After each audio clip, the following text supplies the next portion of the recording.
Break के बाद एक बार फिर आपका स्वागत है और बड़ी खबर आ रही है दरभंगा एम्स को लेकर। केंद्रीय टीम की ओर से शोभन में दी गई जमीन को रिजेक्ट करने के बाद नीतीश कैबिनेट में बड़ा फैसला लिया गया है। अब डीएमसीएच यानी Darbhanga medical college and hospital के लिए एक बड़ा फैसला हुआ है, उसका विस्तार करने का फैसला किया गया है। 3,115 करोड़ रुपए की लागत से कुल 2,500 बेड का अस्पताल बनेगा। एम्स के लिए दी गई जमीन को रिजेक्ट करने के बाद बिहार सरकार का यह फैसला है।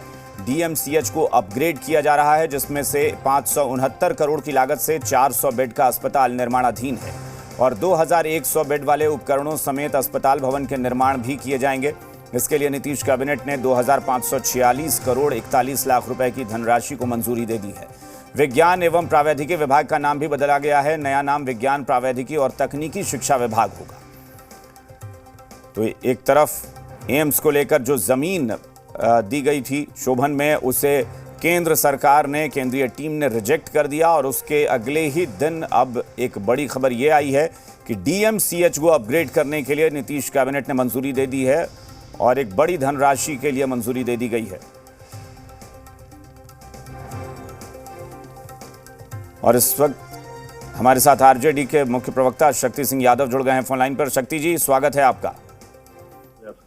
चूंकि एम्स को लेकर ये विवाद चल रहा था कि एम्स को जमीन नहीं मिल रही है, उसके लिए लगातार केंद्र और बिहार के बीच खींचतान है और अब उसके बाद ये फैसला होता है कि डीएमसीएच को अपग्रेड किया जाएगा, लेकिन उस मीटिंग में एम्स को लेकर कोई बात नहीं होती। हाँ, नहीं, सबसे बड़ी बात आपको इस बात समझनी पड़ेगी कि एम्स के लिए जो जमीन उपलब्धता थी वो उपलब्ध राज्य सरकार ने करा दी।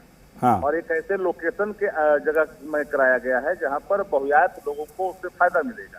लेकिन आज का जो कैबिनेट का फैसला है वो डीएमसीएच को विस्तारीकरण को लेकर के है और डीएमसीएच हमारा पुराना है और उत्तर बिहार का वो हार्ट है। तो स्वाभाविक तौर पर सीमांचल से लेकर के मिथिलांचल के इलाकों में डीएमसीएच की जो भूमिका है खास करके मरीजों को लेकर के, उसको ख्याल उप मुख्यमंत्री तेजस्वी जी ने की है और उसी के आलोक में कैबिनेट के एजेंडे नहीं, बिल्कुल वो कैबिनेट में बैठक डीएमसीएच को लेकर ही हुई, लेकिन हमारा सवाल ये भी है ना कि वो जो जमीन का आप जिसका जिक्र कर रहे हैं वो तो रिजेक्ट कर दी गई ना केंद्रीय टीम की तरफ से।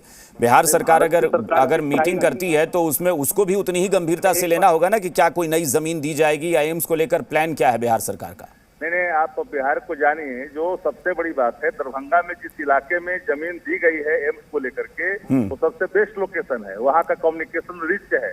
वहाँ से सड़क निर्माण के लिए भी अलग से एक थर्ड लाइन का निर्माण के लिए सरकार ने प्रस्ताव पारित कर दिया था। और वहाँ पर जब हमने जमीन आवंटित राज्य सरकार ने कर दी, आप जितना पैसा एम्स के लिए दे रहे हैं उससे ज्यादा जमीन उपलब्धता राज्य की सरकार कर रही है। लेकिन भारत की सरकार की जो राजनीति है वो बिहार विरोधी शुरू से रही है। या विशेष राज्य के दर्जे का सवाल है, विशेष पैकेज के सवाल हो, दोनों सवालों पर भारत की सरकार तो फेडरल सिस्टम पर लगातार हमला करती है।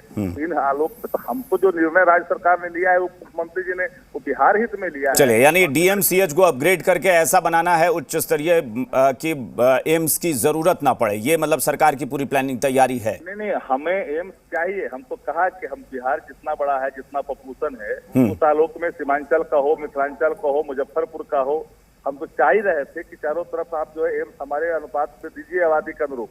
उस आलोक में अगर निर्णय आपने लिया और निर्णय के आलोक में राज्य सरकार ने जमीन अगर उपलब्ध करा दी और वहां पर कम्युनिकेशन हर जगह है और ग्रामीण इलाका से लेकर के शहर हो रहा है। डीएमसीएच ऑलरेडी शहर के अंदर में है। चलिए, लेकिन फिर भी हम लोग उम्मीद करते हैं कि डीएमसीएच कम से कम बहुत बढ़िया अस्पताल बनकर तैयार हो। अपग्रेड अगर करने की बात है तो बहुत बहुत शुक्रिया।